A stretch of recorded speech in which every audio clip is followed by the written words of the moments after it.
بسم اللہ الرحمن الرحیم۔ السلام علیکم ورحمۃ اللہ وبرکاتہ۔ امید ہے آپ سب لوگ خیریت سے ہوں گے۔ آج کا جو ہمارا موضوع ہے وہ حضرت جبرائیل علیہ السلام کی سرعت و رفتار کا عجیب و غریب واقعہ۔ حضور نبی کریم صلی اللہ علیہ وسلم نے ایک مرتبہ جبرائیل علیہ السلام سے پوچھا، اے جبرائیل، کبھی تمہیں آسمان سے مشقت کے ساتھ بڑی جلدی اور فوراً بھی زمین پر اترنا پڑا ہے؟ جبرائیل علیہ السلام نے جواب دیا، ہاں یا رسول اللہ، 4 مرتبہ ایسا ہوا ہے کہ مجھے فی الفور سرعت کے ساتھ زمین پر اترنا پڑا ہے۔ حضور نبی کریم صلی اللہ علیہ وسلم نے فرمایا، وہ 4 مرتبہ کس موقع پر؟ جبرائیل علیہ السلام نے عرض کیا، ایک تو جب حضرت ابراہیم علیہ السلام کو آگ میں ڈالا گیا تو میں اس وقت عرش الہی کے نیچے تھا، مجھے حکم ہوا کہ جبرائیل خلیل کے آگ میں پہنچنے سے پہلے فوراً میرے خلیل کے پاس پہنچو۔ چنانچہ میں بڑی سرعت کے ساتھ فوراً خلیل کے پاس پہنچا۔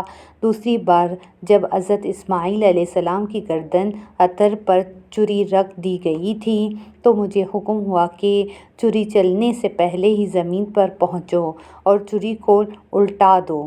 چنانچہ میں چھری چلنے سے پہلے ہی زمین پر پہنچ گیا اور چھری کو چلنے نہ دیا۔ تیسری مرتبہ جب حضرت یوسف علیہ السلام کو کنویں کی تہہ تک پہنچنے سے پہلے زمین پر پہنچو اور کنویں سے ایک پتھر نکال کر حضرت یوسف علیہ السلام کو اس پتھر پر آرام سے بٹھا دو۔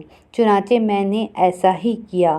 اور چوتھی مرتبہ، یا رسول اللہ، جب کہ کافروں نے حضور صلی اللہ علیہ وسلم کا دندان مبارک شہید کیا تو مجھے حکم الہی ہوا کہ میں فوراً زمین پر پہنچوں اور حضور صلی اللہ علیہ وسلم کے دندان مبارک کا خون زمین پر نہ گرنے دوں، اور زمین پر گرنے سے پہلے ہی میں وہ خون مبارک اپنے ہاتھوں میں لے لوں۔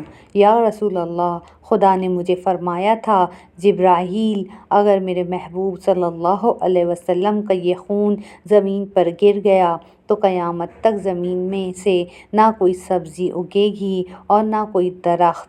چنانچہ میں بڑی تیزی کے ساتھ زمین پر پہنچا اور حضور صلی اللہ علیہ وسلم کے خون مبارک کو اپنے ہاتھ پر لے لیا۔ اگر آپ کو آج کی یہ ویڈیو اچھی لگی تو ایک پیارا سا کمنٹ ضرور کیجیے گا، اور اس ویڈیو کو لائک، شیئر اور اس چینل کو سبسکرائب ضرور کیجیے۔ شکریہ۔